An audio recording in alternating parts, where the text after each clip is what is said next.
Yes, kita mulai nah. Yes, mulai. Ya baik. Assalamualaikum warahmatullahi wabarakatuh. Waalaikumsalam warahmatullahi wabarakatuh. Ya, terima kasih atas partisipasinya teman-teman. Dan terima kasih juga atas kesempatan yang telah diberikan kepada kami kelompok 4 untuk tampil presentasi malam ini. Baik.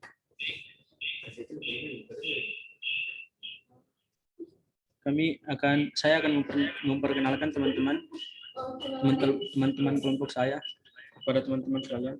Yang pertama, saya sendiri Safar Sahara.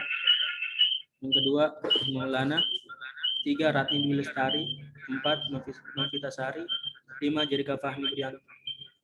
Baik, untuk materi pertama yang akan dibacakan oleh saudara. Bismillahirrahmanirrahim. Selamat malam teman-teman. Materi yang pertama adalah mengamati peluang pasar. Mengamati kebutuhan yang paling banyak dibutuhkan oleh konsumen atau pembeli yang ada di pasar. Maksudnya di sini adalah kita mengamati kira-kira apa peluang yang terbesar sebelum kita terjun untuk bagian pemasaran. Yang kedua, tentukan berapa banyak dan besarkah saingan Anda dalam upaya Anda memasarkan produk dari perusahaan Anda. Jadi kita juga harus jeli dalam melihat saingan-saingan yang akan ada di sekitar daripada pasar kita. Yang ketiga, memperkirakan daya beli konsumen yang akan berpengaruh terhadap pemasukan dan keuntungan Anda sebagai sebuah perusahaan. Maksudnya di sini adalah alangkah baiknya sebelum terjun untuk memasarkan produk, maunya kita itu mengamati pergerakan konsumen. Apa kira-kira yang berpeluang untuk dijual dan berapa banyak kebutuhan yang akan dicari oleh konsumen agar kita bisa memperkirakan total keuntungan dan pemasukan untuk kita. Terus yang selanjutnya adalah tentukanlah karakter konsumen Anda berdasarkan usia, jenis kelamin, latar belakang, serta pendidikannya.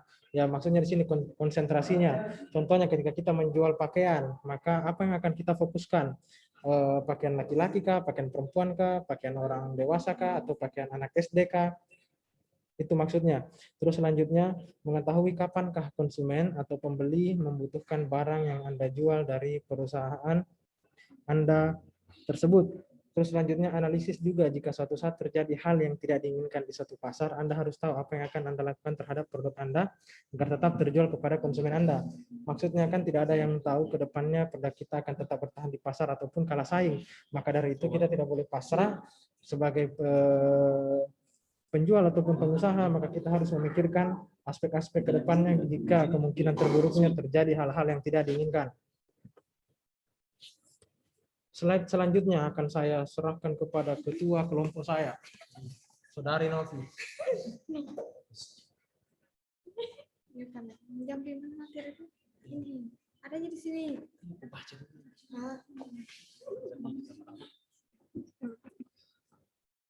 Kami sesambung nih. Oh.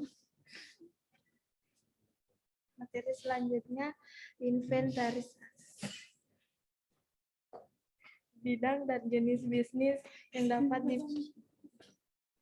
dipilih. Yang pertama, menggunakan transparansi dan akuntabilitas. Yang kedua, menghemat anggaran. 3, mengambil keputusan yang tepat. 4, membuat aset lebih aman.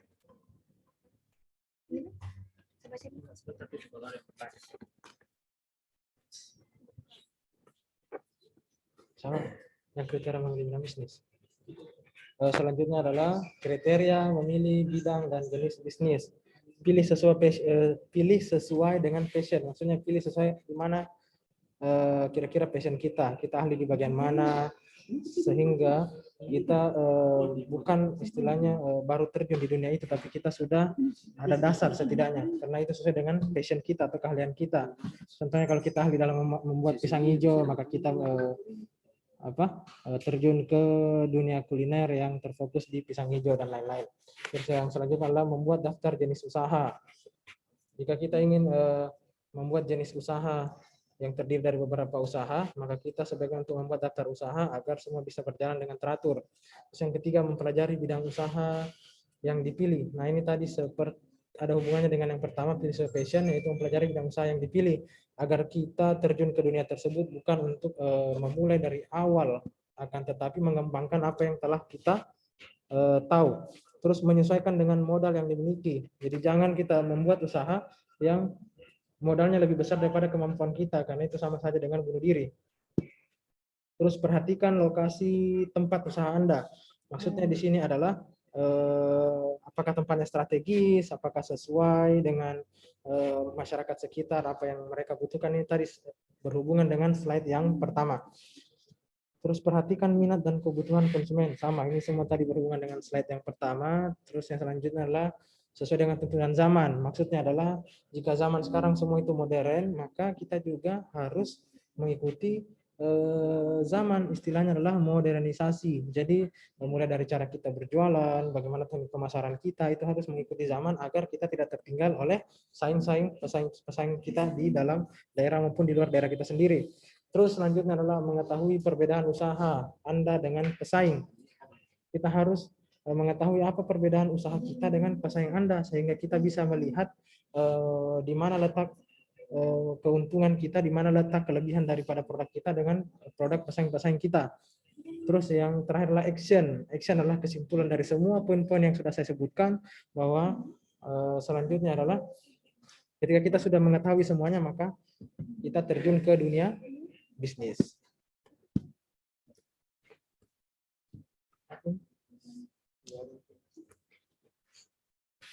Menentukan pilihan bidang dan jenis usaha.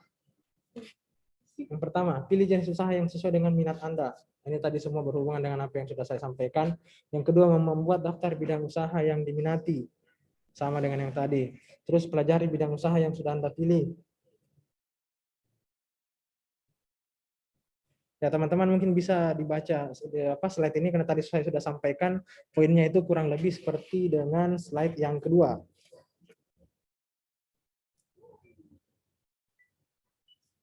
Oke, saya lanjut.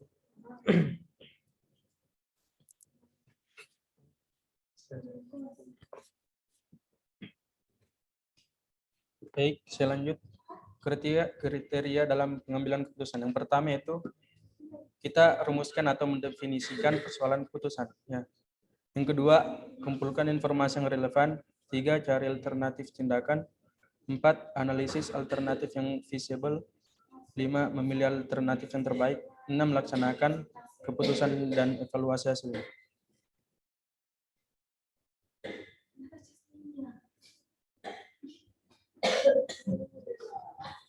Lihat nih.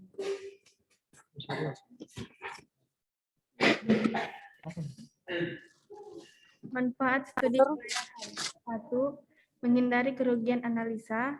2. Memudahkan pelaksanaan kerja. 3. Memudahkan perencanaan perusahaan. 4. Memudahkan dalam hal pengawasan. 5. Memudahkan proses pengendalian.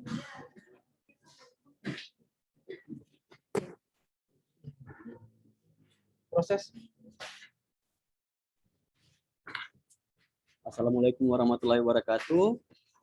Jadi di sini saya akan menjelaskan proses studi kelayakan. Di poin 1 ada tahap penemuan ide atau perumusan gagasan. Tahap penemuan ide atau perumusan gagasan adalah tahap di mana wirausahawan memiliki ide untuk merintis usaha barunya. Ide tersebut kemudian dirumuskan dan diidentifikasi. Kemudian di poin kedua ada tahap formulasi tujuan. Tahap ini adalah tahap perumusan visi dan misi bisnis, seperti visi dan misi bisnis yang hendak diemban setelah bisnis tersebut diidentifikasi. Terus di poin 3 ada tahap analisis. Tahap analisis yaitu proses sistematis yang dilakukan untuk membuat suatu keputusan apakah bisnis tersebut layak dilaksanakan atau tidak. Oke.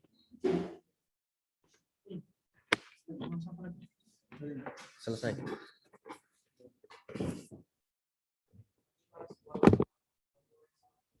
Ya, baik. Teman-teman, itulah nanti kalau ada hasil presentasi dari kami. Selanjutnya kami akan membuka sesi pertanyaan yang dimulai dari kelompok 1, silakan. Teman-teman dari kelompok 1, silakan.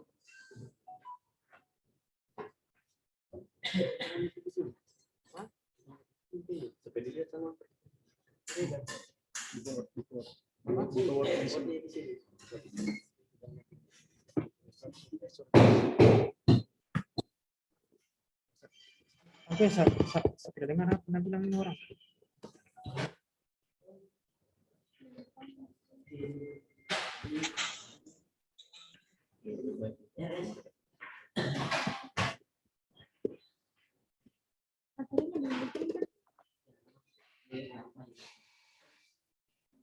Oh, materinya belum dikirim sama di grup, Bi. Forwardkan sih kami di grup.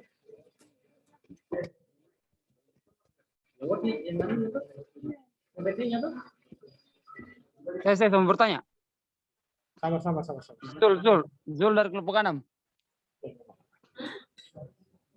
Sabar, nak.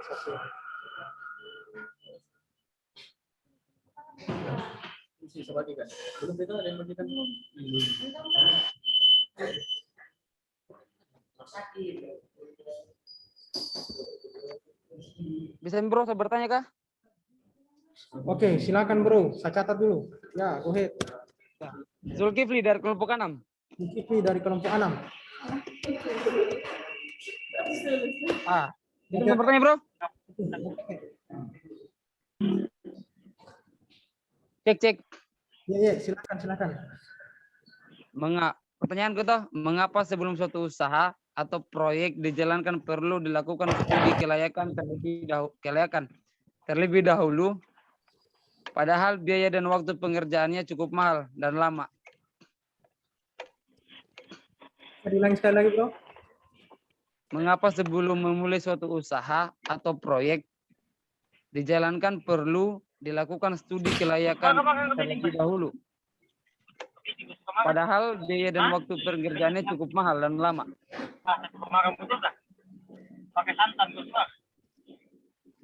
Bisa dengar bro? Tunggu teman-teman, tolong bisa dicek kembali apa mic-nya biar tidak bertabrakan yang apa teman-teman yang bertanya dengan teman-teman yang bicara. Jadi bro, saya ulang lagi nih. Tunggu, saya bacakan. Mengapa sebelum usaha atau proyek dijalankan perlu terlebih dahulu harus ada uji kelayakan terlebih dahulu. Padahal, nah tadi apa di situ? Padahal apa? Biaya ini terlebih dahulu, padahal biaya dan waktu pengerjaannya cukup mahal dan lama. Mahal dan lama. Oke, sebentar dijawab, Bi. Terima kasih, saudara. Oke, siap. Kelompok 6.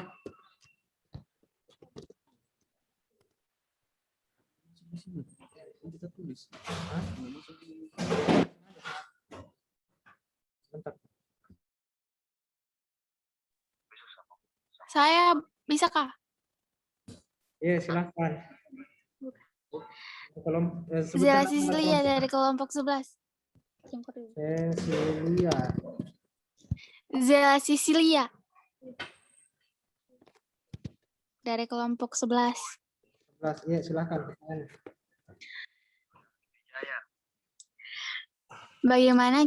Bagaimana jika bisnis yang kita jalankan berhasil? Bagaimana jika bisnis yang kita jalankan sudah? Iya. Langsung. Berhasil akan tetapi tidak sesuai dengan passion kita. Sudah? Ya, sudah. Oke, paling. Oke, terima kasih Cecilia dari kelompok 11. Teman-teman yang lain masih ada yang mau bertanya? Saya. Oke, silakan. Untuk Bapak. Saya. Dari kelompok 3. Nama siapa? Kelompok 3. Ahmad Muhajir. Perwakilan dari kelompok 3. Ahmad Muhajir, kelompok 3. Ya, silakan. Saya ingin bertanya di sini secara singkat. Ya. Bagaimana menurut pandangan Anda tentang suatu bisnis bisa dikatakan layak? Dan syarat ketentuan apa yang mendukung sehingga suatu bisnis dikatakan layak?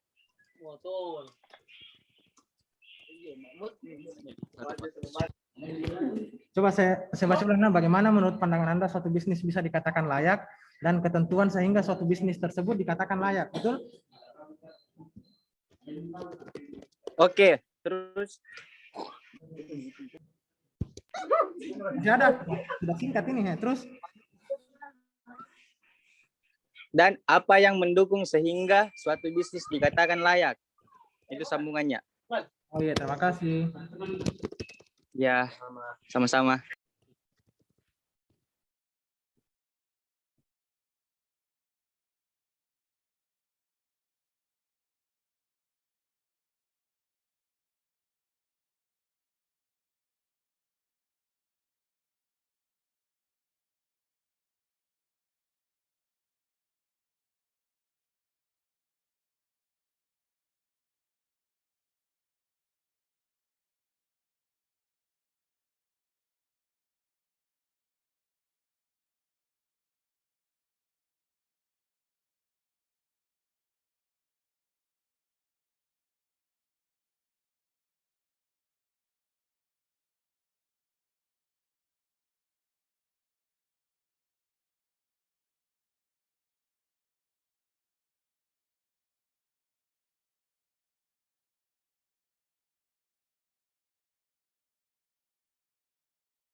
Teman-teman, mohon maaf. Kita lagi mendiskusikan untuk menjawab pertanyaan teman-teman. Saya jawab Bismillahirrahmanirrahim. Teman-teman, terima kasih banyak untuk pertanyaannya, semuanya bagus-bagus.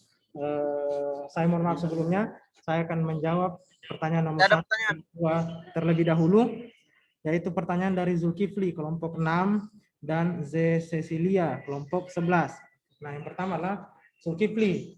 Mengapa sebelum usaha dijalankan perlu terlebih dahulu harus ada uji kelayakan terlebih dahulu, padahal biaya dan waktu pengerjaannya cukup mahal dan lama? Justru karena waktu pengerjaannya cukup mahal dan lama, sehingga kita melakukan yang namanya uji kelayakan, agar apa yang kita lakukan itu tidak sia-sia. Sudah dikasih modal mahal, biayanya mahal, terus kita tidak mempersiapkan secara matang, planning kita tidak baik, maka hasilnya pun kurang maksimal. Karena ada pepatah yang mengatakan preparation make perfection. Jadi persiapan itu membuat semuanya itu sempurna. Maksudnya adalah ketika ada uji kelayakan, maka sebelum kita menjalankan bisnis, kita sudah memantau pasar, melihat target pasar, terus kita mau bergerak di bidang mana, dan untuk siapa, dan sebagainya. Maka sebelum kita terjun di situ, semua sudah matang. Itulah semua fungsinya, itu adalah uji kelayakan. Maksudnya uji kelayakan ya, ini layak enggak untuk saya perjualkan, ini layak enggak untuk saya usaha di bidang ini, itu semua. Apalagi ketika hal itu menyangkut dengan pekerjaan yang cukup mahal, justru karena semakin mahal dan semakin lama, maka harus ada uji kelayakan. Nah, yang saya lingkar di sini lama. Tapi ketika uji kelayakannya bagus, maka waktu lama itu bisa saja singkat. Tapi kalau masalah biaya itu fleksibel, tergantung usaha apa yang mau kita jalankan. Terus pertanyaan yang kedua, Cecilia, bagaimana jika bisnis yang kita jalankan berhasilkan tetapi tidak sesuai dengan passion? Maaf, tadi Zulkifli yang nomor 6, saudara Zulkifli dari kelompok 6, bagaimana tadi jawabannya? Apakah bisa diterima? Mantap teman, mantap. Terima. Mantap. Thank you saudara. Thank you. Aman. Oke saudara, thank you. Oke. Thank you. Terus saya akan mencoba menjawab dari Cecilia dari kelompok 11. Bagaimana jika bisnis yang kita jalankan berhasil, akan tetapi tidak sesuai dengan passion? Nah, justru itu hebatnya. Bapak, Halo. Justru di situ hebatnya ketika kita bisa menjalankan bisnis padahal tidak sesuai dengan passion. Nah, yang tadi saya sebutkan jalankan bisnis sesuai dengan passion itu adalah kiat-kiatnya agar lebih sempurna. Tapi kalau kita bisa melakukan itu meskipun bukan passion kita di situ, berarti kita lebih hebat. Bukankah kita sendiri tidak bisa menjamin bahwa passion kita di mana? Mungkin kita merasa, oh passion saya di bidang masak, jadi saya harus menjual tentang kuliner dan sebagainya. Tetapi rezeki kita yang terbaik itu di istilahnya seumpama kosmetik. Kita jualan kosmetik, malah lebih laku kosmetik dibanding kuliner. Itu kan bukan passion kita, tapi yang lebih laku kosmetik dibanding kuliner, maka disitulah rezeki kita. Berarti oh memang yang cocok dengan saya itu adalah kosmetik, karena cocok tidak cocok itu bukan tergantung passion, tapi tergantung rezeki dan garis tangan seseorang. Bagaimana Cecilia dari kelompok 11, apakah bisa? Iya Kak, iya bisa terima. Oke, thank you. Yang nomor 3 akan dijawab dari teman saya.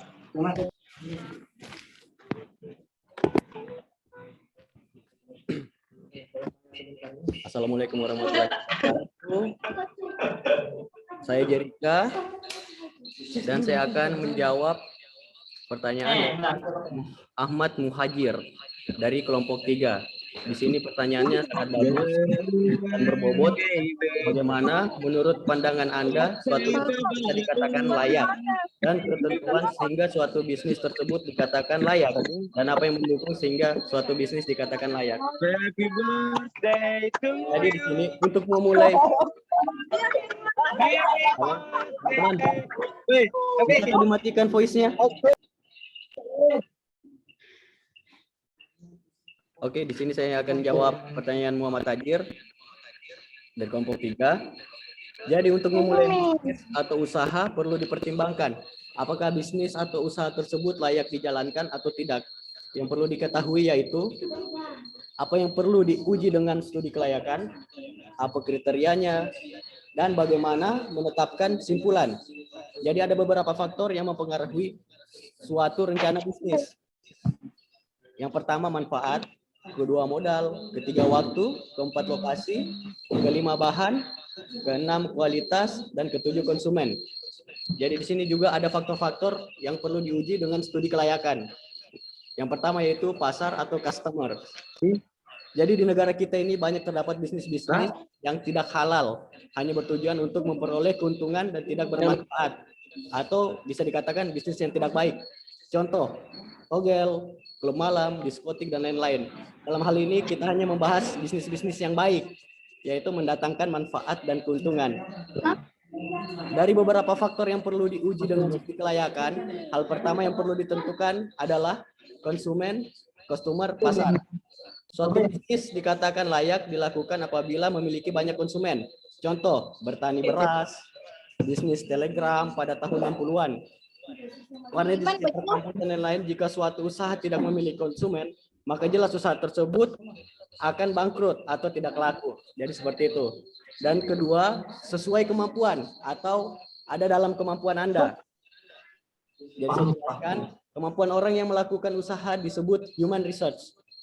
Apabila seorang wirausaha kemampuan yang memenuhi dan terampil di suatu bidang, maka dapat dikatakan wirausaha tersebut memiliki human research yang baik.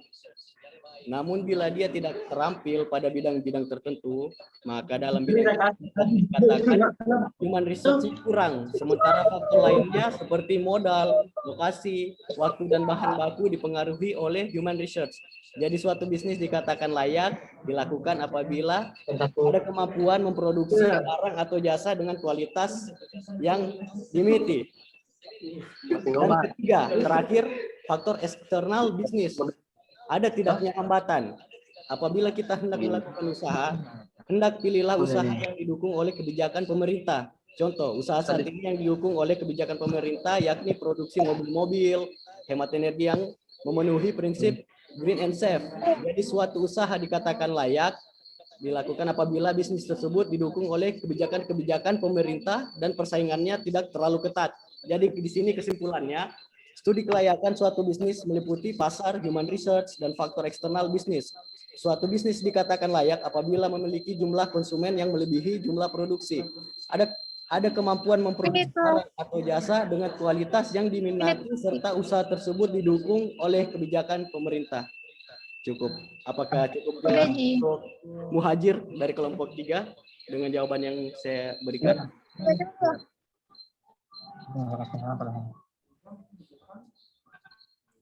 Muhajir. Ya. Jawabannya apakah puas? Boleh saya sanggah sedikit? Ya? Boleh saya sanggah sedikit? Ya. Bisa. Tadi kan kita katakan bahwasanya suatu bisnis itu dikatakan layak itu kan dilihat dari konsumennya yang banyak toh. Ya. Jadi begini, saya mau tanya jadi kalau misal kalau misalnya bisnis yang saya jalankan itu showroom mobil, memang Pak konsumennya sedikit, tapi kan kalau di misalnya unit atau 2 unit dibeli itu kan laku banyak. Nah itu kalau menurut pendapatku, menurut pendapatnya kita itu apakah bisnis itu bisa dikatakan layak? Dilihat dari pendapatan, bukan dari kebanyakan konsumen. Terima kasih. Foto pertanyaannya, sumber tanya juga, Be. Tunggu. Kita selesaikan dulu ini Muhajir. Studi kelayakan bisnis. Bisa dilanjutkan dengan Maulana Dik jawabannya, karena dia juga tahu. Terima kasih banyak Saudara Muhajir. Oh ya, sekarang saya paham maksud dan tujuan pertanyaannya. Kapan bisnis itu dikatakan layak? Intinya adalah bisnis itu dikatakan layak ketika tidak merugi. Iya kan? Itu kan intinya. Karena ada bisnis yang bermodalkan kecil, keuntungannya pun sedikit, maka dikatakan layak ketika konsumennya banyak. Karena volume jual belinya itu banyak sehingga keuntungannya sedikit akan tetapi ketika dikumpulkan menjadi banyak. Beda dengan showroom. Showroom karena modalnya besar, selisih harga jual mobil yang dia beli modal daripada keuntungannya itu bisa sampai 10 juta per unit, maka dari itu banyak tidaknya konsumennya, untungnya pun tetap besar karena dia memang modalnya besar. Bukankah begitu yang dimaksud Saudara Ahmad Muhajir?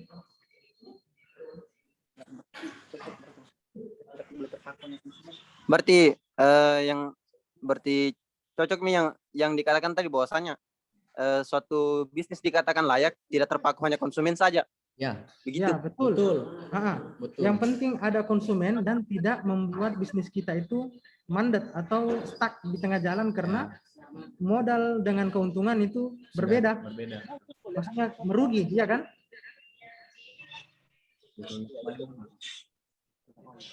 Bagaimana Muhammad Muhajir? Di sini kita lebih ke diskusi saja.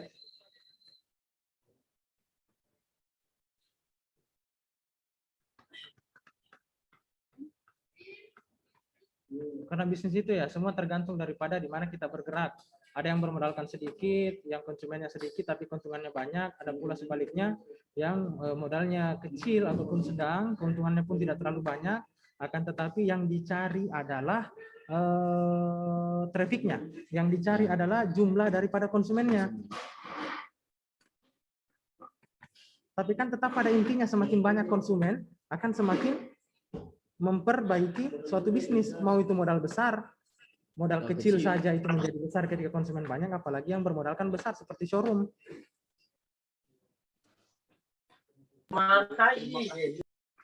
Muhajir. Iya, saya terima anunya. Terima jawabannya. Iya. Oke, thank you Oh, bro. iya, terima kasih. Terima kasih. Masyarakat tadi yang bertanya. Tanya saja. Coba tanya saja.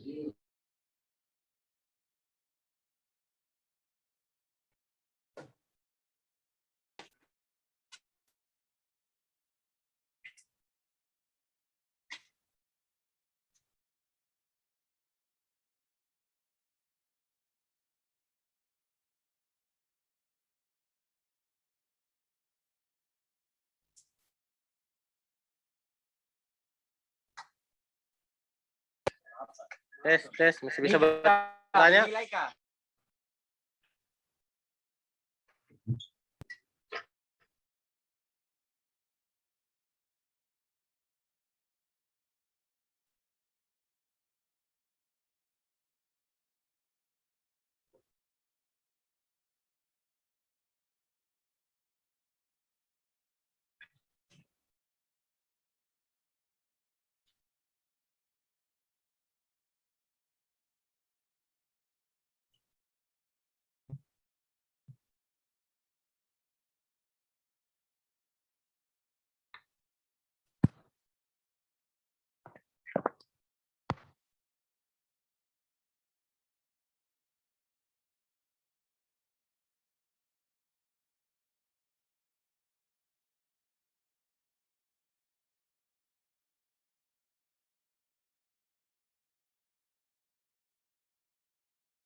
Ya baik. Baik, saya akan menjawab pertanyaan dari saudara Muhammad Ilham dari kelompok 8. Pertanyaannya, apa yang terjadi pada seorang pebisnis jika tidak menerapkan studi kelayakan bisnis? Ya, baik. Sesuai dengan artinya, studi kelayakan bisnis itu meliputi identifikasi masalah, peluang dan tujuan bisnis tersebut. Jika kita tidak melakukan studi kelayakan bisnis, kita tidak akan mengetahui masalah, peluang, dan tujuan bisnis tersebut. Saya tidak mengatakan suatu bisnis jika tidak melakukan studi kelayakan bisnis itu merugi. Saya tidak mengatakan itu. Buktinya ada bisnis-bisnis kecil seperti kayak orang-orang tua dulu menjual jagung pinggir jalan, kayak kacang rebus begitu. Itu menurut saya itu bisnis asal-asalan, asal mendapatkan keuntungan saja. Itu di dalamnya tidak mengidentifikasi masalah, maksud saya identifikasi masalah, peluang dan tujuan bisnis tersebut. Mohon maaf, saudara Ilham, bisa diterima? Ya, terima kasih. Ya, baik, sama-sama.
Ya, baik, saya lanjut pertanyaan dari saudari Ananda.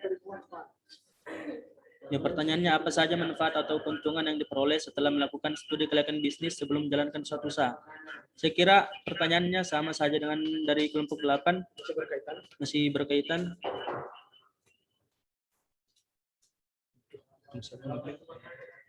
Habis.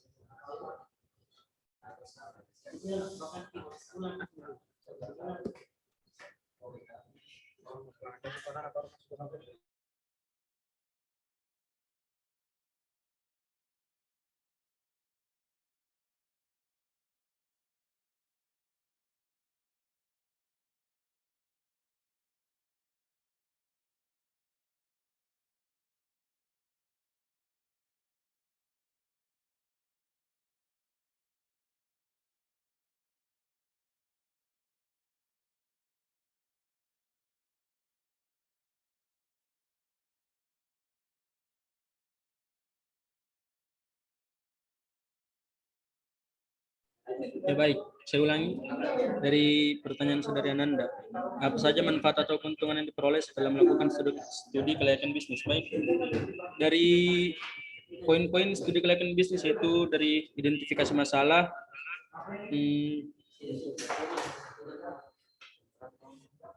mengetahui peluang bisnis dengan tujuan bisnis tersebut.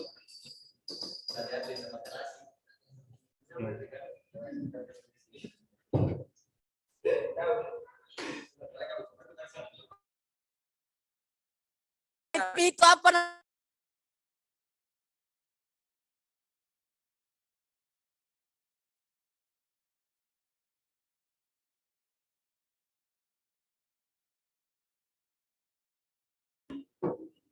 Bismillahirrahmanirrahim, saya akan membantu untuk menjawab pertanyaan dari saudara Ananda dari kelompok 1. Apa saja manfaat dan atau keuntungan diperoleh setelah melakukan studi kelayakan bisnis sebelum menjalankan suatu usaha?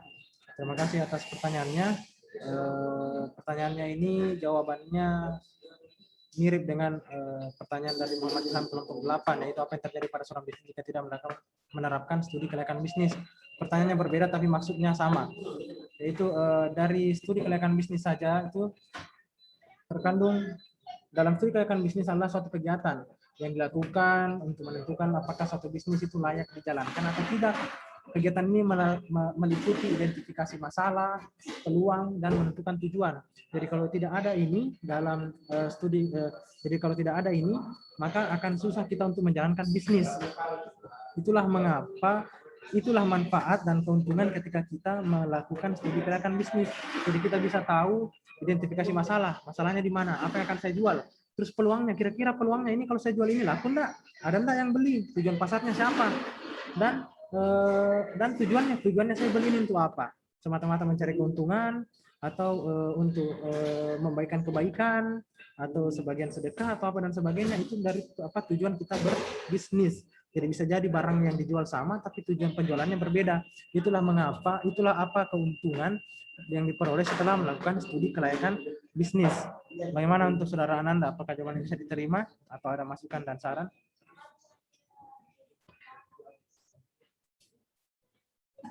Oke, bisa diterima. Terima kasih Ananda.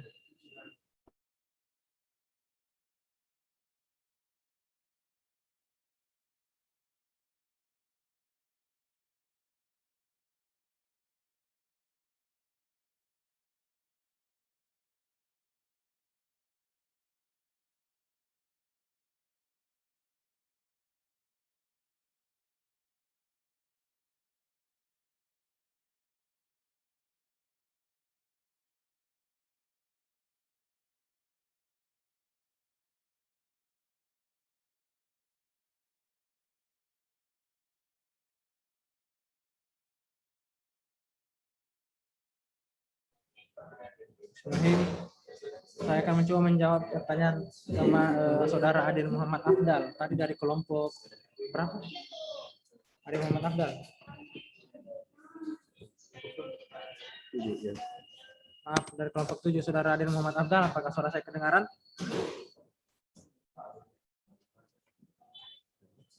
Iya, kedengaran. Oh ya, saya akan mencoba menjawab. Tolong disanggah, diberikan masukan kalau ada yang kurang. Setelah bisnis dikatakan layak, bagaimana cara menentukan atau perkecil risiko yang akan dihadapi ke depannya?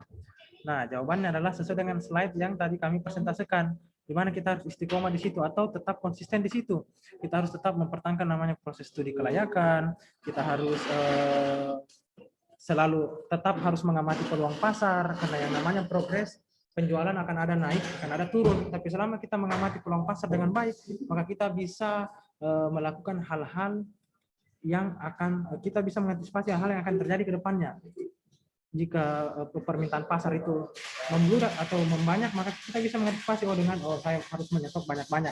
Ketika permintaan itu sedikit, kondisi pasar itu sepi atau kurang banyak diminati, maka apa yang harus saya lakukan? Apakah produk saya harus saya modifikasi, harus ada apa-apa dan sebagainya. Nah, itu semua akan terjadi. Kita bisa memperkecil risiko ketika kita tetap konsisten dan menerapkan apa-apa tadi yang sudah kelompok 4 jelaskan, yang di slide-nya itu, yaitu menentukan pilihan bidangnya apa, terus kriteria pengambil keputusannya bagaimana. Ketika kita konsisten di situ, ya insya Allah bisnis kita akan tetap berjalan dan mengurangi risiko, kerugian, atau hal-hal yang tidak kita inginkan. Karena semakin ke depan kan persaingan semakin banyak, semakin ke depan itu penjualan barang kita bisa jadi meningkat ataupun bisa jadi menurun. Mungkin itu yang bisa saya jawab. Bagaimana untuk saudara Muhammad Afdal, apakah ada tambahan?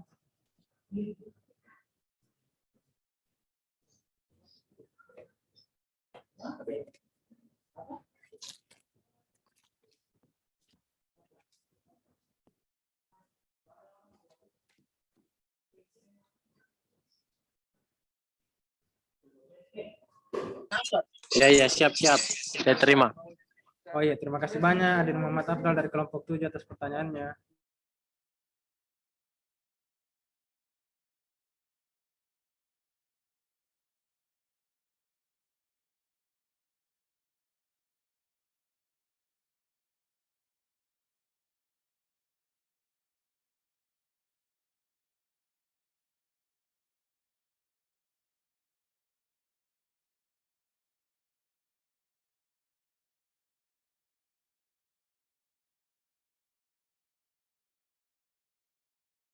Bagaimana guys, kalau sudah tidak ada yang bertanya, saya akan membacakan sesi-sesi pertanyaan yang tadi sesuai dengan siapa yang bertanya dan pertanyaannya apa. Setelah itu kita tutup dan nanti akan kami kirimkan semuanya ke dalam grup sebagai laporan daripada hasil kegiatan kita malam ini untuk dilihat oleh Bapak. Halo, Bisa bertanya lagi? Oh ya, silakan.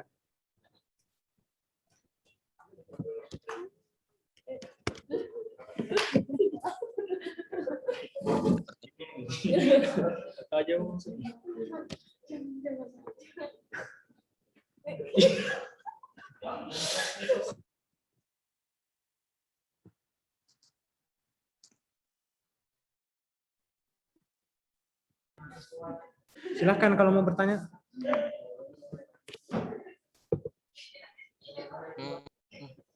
Saya tanya, kan dalam kelas berhubungan dengan usaha. Apa? Pertanyaan saya, kan dalam Nama itu dan bisnis kelompoknya. berkaitan.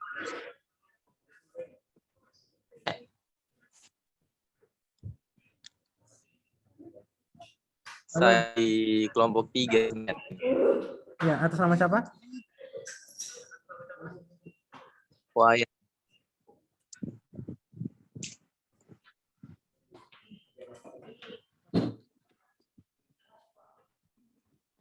Tiga.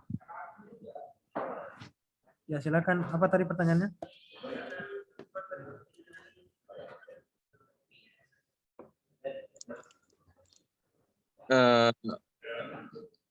Studi kelayakan bisnis berkaitan dengan usaha. Apa saja yang menyebabkan sehingga terjadinya kegagalan usaha?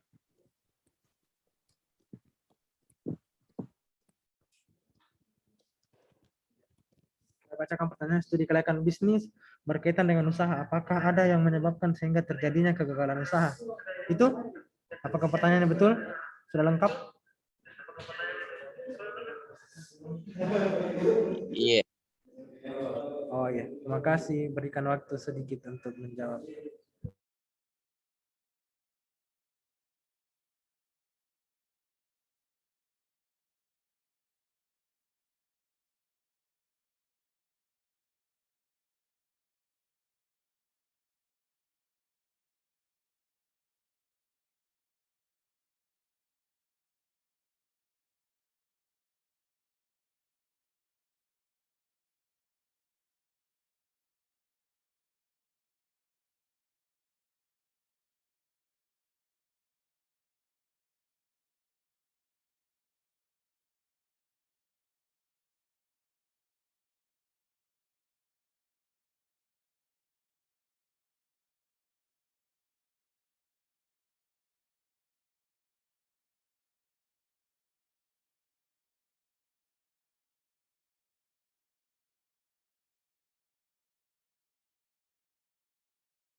Bismillahirrahmanirrahim. Saya akan mencoba menjawab pertanyaan dari kelompok 3, studi kelayakan bisnis berkaitan dengan usaha. Apakah ada yang menjawabkan sehingga terjadinya kegagalan usaha? Perlu kita ketahui di sini adalah ada beberapa penyebab sehingga bisa terjadinya kegagalan dalam bisnis. Semua berkaitan dengan slide yang sudah tadi kami jelaskan.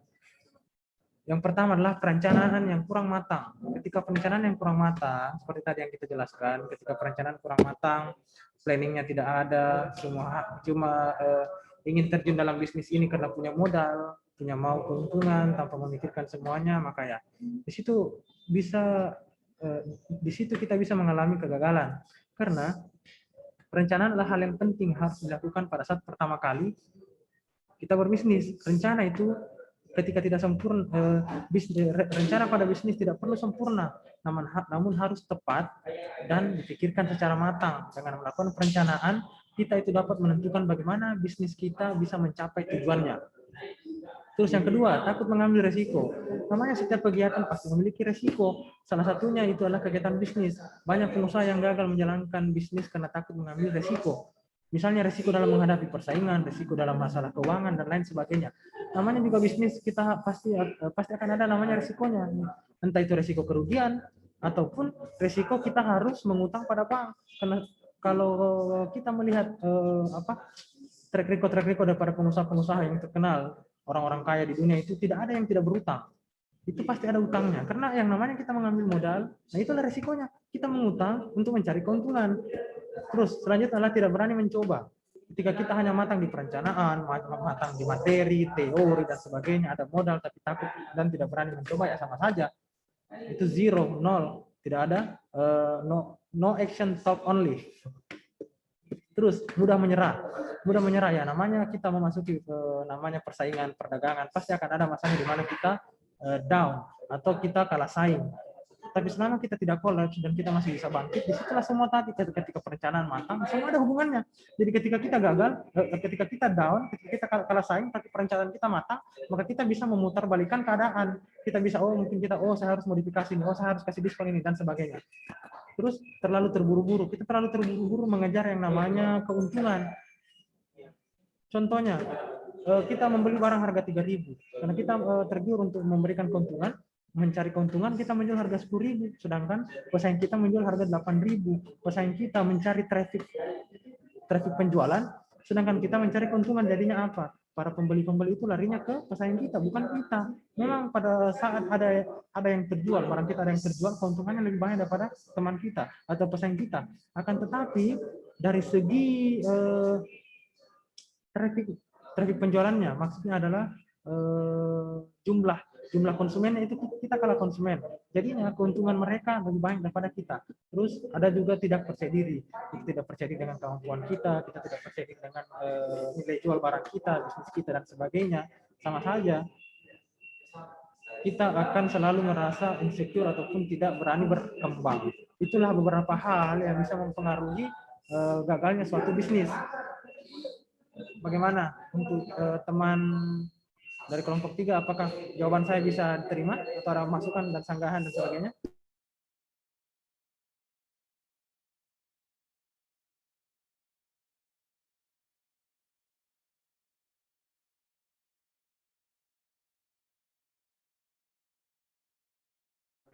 Bagaimana tadi saudara dari kelompok 3, apakah bisa diterima jawabannya?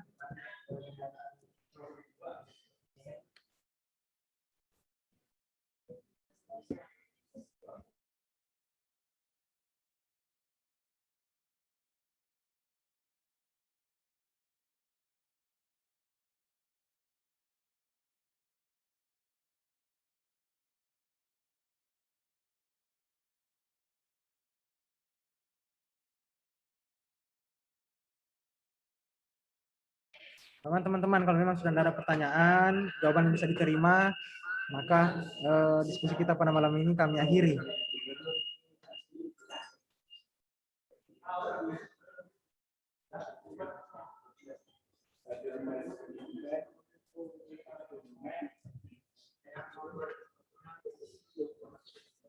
Tadi saudara yang bertanya dari kelompok 3.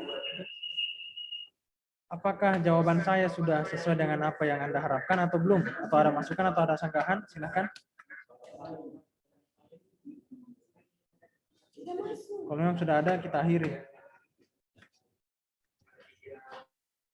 Sorry, terkeluar jaringannya.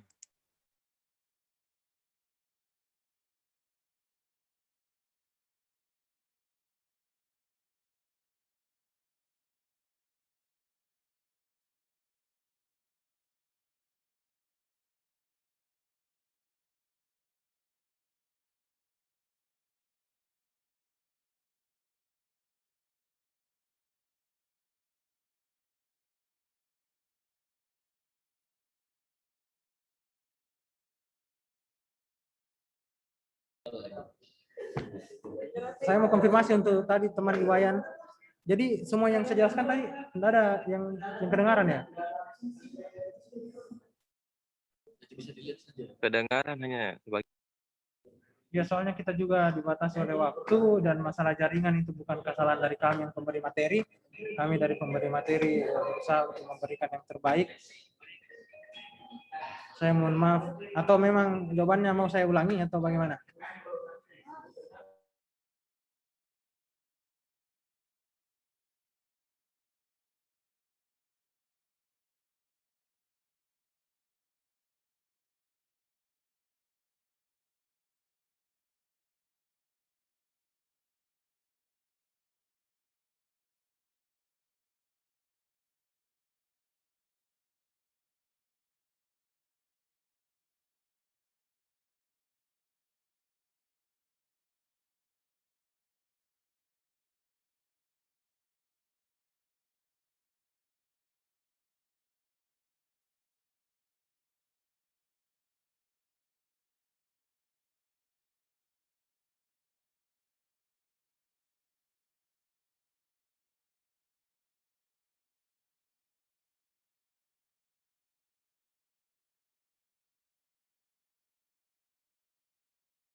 Ya, mungkin cukup sekian. Bagaimana Saudara Iwayan?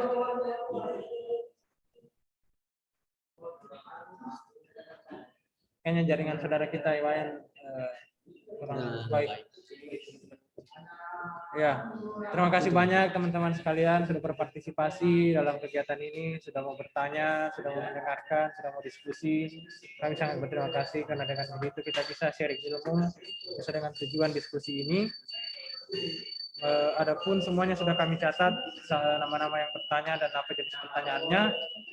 Jawabannya kami tidak cantumkan soalnya terlalu panjang dan itu jawaban di luar daripada tekstual yang ada daripada materi kami, jadi kami tidak cantumkan.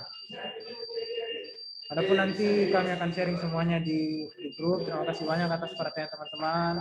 Saya kembalikan ke moderator.